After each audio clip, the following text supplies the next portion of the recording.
इस बात को ठीक से याद रख लें, चुनाव केवल 1 साल के लिए है।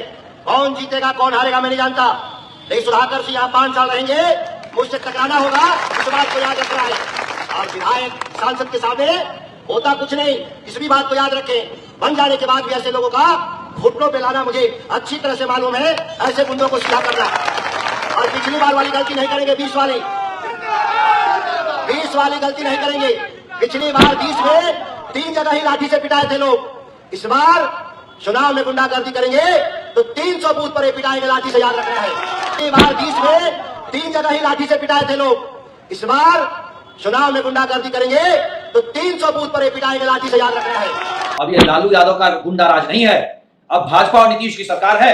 कहीं कुछ भी हुआ तो आपके गुंडे जेल तो जाएंगे ही जाएंगे, पर इस बार ईंट का जवाब पत्थर से देंगे हम लोग।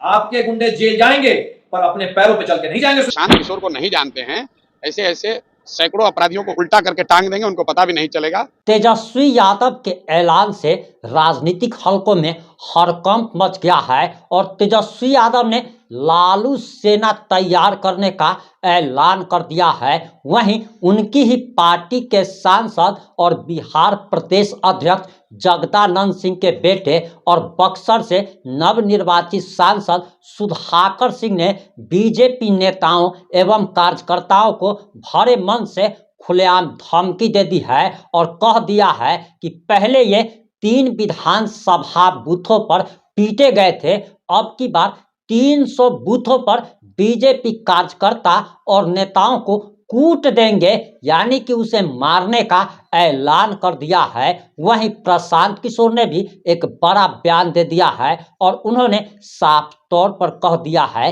कि बिहार के अपराधी हमें जानते नहीं हैं, मैं ऐसे अपराधियों को उल्टा टांग दिया करता हूं, जिसके बाद बिहार के राजनीतिक हलकों में हलचल मच गई है। वहीं बीजेपी का भी बयान आ गया है और बीजेपी ने साफ तौर पर कह दिया है कि सुधाकर सिंह के गुंडे, तेजस्वी यादव के गुंडे, आरजेडी के गुंडों ने अगर बीजेपी नेताओं और बीजेपी समर्थकों पर अगर हाथ उठाने की जुर्रत की तो उनके हाथ और पैर तोड़ दिए जाएंगे। यानी कि बिहार की राजनीति में अब खुलेआम गुंडागर्दी शुरू हो गई है। और आखिर पूरा मामला क्या है, पूरा मामला इस 5 से 7 मिनट की रिपोर्ट में हम आपको बताने जा रहे हैं।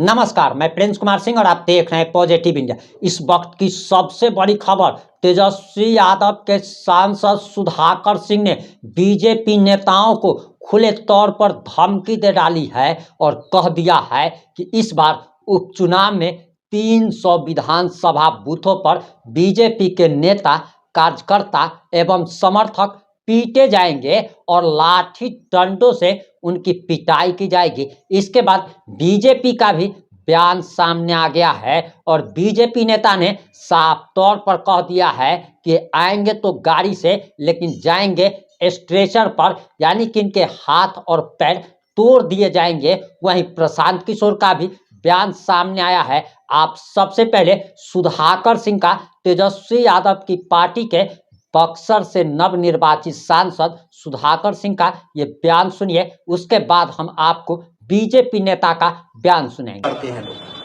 पहले पर्व खुशियां लाता था और आज के जमाने में पर्व तनाव लाते हैं कि समाज में कहीं दंगा फसाद न हो जाए। पूरा प्रशासन चौकस रहता है और ऐसे लोग खासतौर से जब चुनाव का वक्त होता है तो दंगे फसाद के रूप में उतारू रहते हैं। इतना ही नहीं, चुनाव 4 दिन 5 दिन बचा है, जिस हालत में रामगढ़ का उपचुनाव में तनाव पैदा करने के लिए बहुजन समाज पार्टी और भारतीय जनता पार्टी के लोग सड़कों पर गुंडागर्दी के पर उतारू हैं। राष्ट्रीय जनता दल के कई जगह पे कार्यकर्ताओं का रास्ता रोकना, गाड़ियां छेकना, गांव में धमकी देना, ऐसे दर्जनों घटनाएं जो करने के लिए अति उत्साह में लोग हैं। इस बात को ठीक से याद रख लें, चुनाव केवल 1 साल के लिए है। कौन जीतेगा कौन हारेगा मैं नहीं जानता, लेकिन सुधाकर सिंह यहाँ 5 साल रहेंगे, मुझसे टकराना होगा, इस बात को याद रखना है।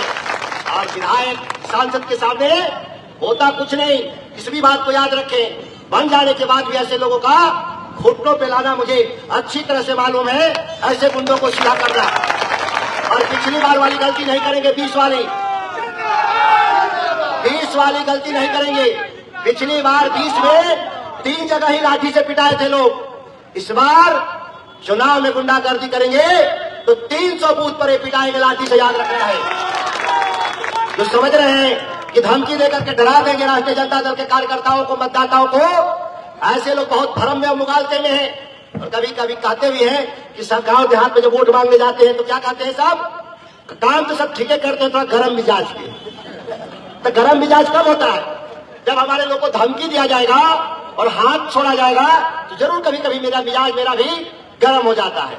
और ये तलक और मिजाज किसी के चेहरे के चलते नहीं। लोग ये सोचते होंगे कि मैं गांव रामगढ़ में और कैमूर में ही मेरा मिजाज तलक रहता है गर्म, ऐसा बात नहीं। आप देखे होंगे कि आपके हितों की लड़ाई जब चल रही थी और मैं बिहार में कृषि मंत्री था तो राज्य के मुख्यमंत्री के सामने भी तंगने का काम किया था, झुकने का काम नहीं किया था। इस बात जाती है और आपके साथ भी ऐसा ही हो रहा है। ध्यान रहे सुधाकर भाई, अब ये लालू यादव का गुंडा राज नहीं है, अब भाजपा और नीतीश की सरकार है। कहीं कुछ भी हुआ तो आपके गुंडे जेल तो जाएंगे ही जाएंगे, पर इस बार ईंट का जवाब पत्थर से देंगे हम लोग। आपके गुंडे जेल जाएंगे पर अपने पैरों पे चल के नहीं जाएंगे सुधाकर भाई। अगर रामगढ़ में कहीं भी कुछ हुआ तो उसके आपने सुधाकर सिंह के साथ साथ बीजेपी नेता का भी बयान सुन लिया होगा। अब आप लोग कमेंट बॉक्स में अपनी प्रतिक्रिया जरूर दीजिएगा कि क्या ये राजनेता हैं या फिर ये लोग गुंडे हैं, क्योंकि इन लोगों की भाषा से तो यही लग रहा है कि ये लोग गुंडे हैं। वहीं आपको बताते चले कि प्रशांत किशोर जो कि बिहार की राजनीति का जिनको केजरीवाल कहा जा रहा है, अब इनका भी बयान सामने आ गया है और इन्होंने कह दिया है कि बिहार के अपराधी हमें जानते नहीं हैं, हम इनको उल्टा टांग देंगे। और प्रशांत किशोर ने क्या बयान दिया है, सबसे पहले आप उनका बयान सुनिए। यहाँ की राजनीति, इसकी पहचान पिछले 30-35 साल में क्या रही है? यहाँ अपराधियों का, अपराधी प्रवृत्ति के लोगों का दबदबा रहा है। और हम लोग कोई अपराधी तो है नहीं, बाहुबली है नहीं, तो स्वाभाविक है कोई सामने से आएगा तो उसको डराने का प्रयास किया ही जाएगा। लेकिन वो प्रशांत किशोर को नहीं जानते हैं। ऐसे ऐसे सैकड़ों अपराधियों को उल्टा करके टांग देंगे, उनको पता भी नहीं चलेगा। हम डरने वाले किसी से नहीं है। सुनो मेरी बात, 2 बरस से किसका गढ़ है वो छोड़िए। 2 बरस से इसी बिहार में जहां पर कोई मुखिया जीतता है तो 4 गनमैन लेके चलता है। इसी बिहार में प्रशांत किशोर 2 बरस से पैदल चल रहे हैं। इतनी बड़ी व्यवस्था है लेकिन इसमें एक सिपाही नहीं होता है। मैं बिना सुरक्षा के चलता हूँ, गांव में पैदल चलता हूँ, गांव में ही सोता हूँ। और एक दिन नहीं, 2 बरस से हमने आरजेडी के भी गढ़ को देखा है, भाजपा के गढ़ को देखा, माले को गढ़, सब गढ़ को देखा है। जनता से बड़ा गढ़ किसी का नहीं है। जन बल के आगे कोई बल नहीं है। कोई बाहुबली जनता के बल के आगे टिक नहीं सकता है। इसी बौखलाहट है भाई। अगर तुम इतने ही बड़े बाहुबली हो तो पोस्टर क्यों फाड़ रहे हो? वोट के दिन दिखा लेना, अभी पता देख लेंगे, दिख जाएगा। मंत्रिमंडल उतार दिया है सर, क्या अरे भाई भाजपा का तो इस बार चेहरा सही में एकदम बेनकाब हो गया है। चाल चरित्र चेहरा की बात करने वाले भाजपाइयों को, जिन और परिवारवाद की बात करने वाले भाजपाइयों ने किसको टिकट दिया है, उस आदमी का चरित्र क्या है, उस व्यक्ति की पहचान क्या है, वो व्यक्ति कौन है, ये आपसे बेहतर हम थोड़ी नहीं जानते हैं। यहाँ तरारी की जनता जानती है कि परिवारवाद की बात कर रहे हो और किसको टिकट दिए हो। आपने तीनों नेताओं का बयान सुन लिया होगा। अब आपको बताते चले कि आरजेडी के सांसद सुधाकर सिंह ने साफ तौर पर कहा कि 2020 के बिहार विधानसभा चुनाव में उन्होंने 3 बूथों पर बीजेपी नेताओं एवं कार्यकर्ताओं की पिटाई की थी और इस बात को वह खुद कबूल कर रहे हैं कि किसी की उन्होंने पिटाई की थी तो क्या उन पर एफआईआर दर्ज नहीं करानी चाहिए, क्योंकि आरोपी तो जुर्म को खुले मन से स्वीकार कर रहा है और इसका सबूत वीडियो के रूप में मौजूद है, ऑडियो के रूप में मौजूद है।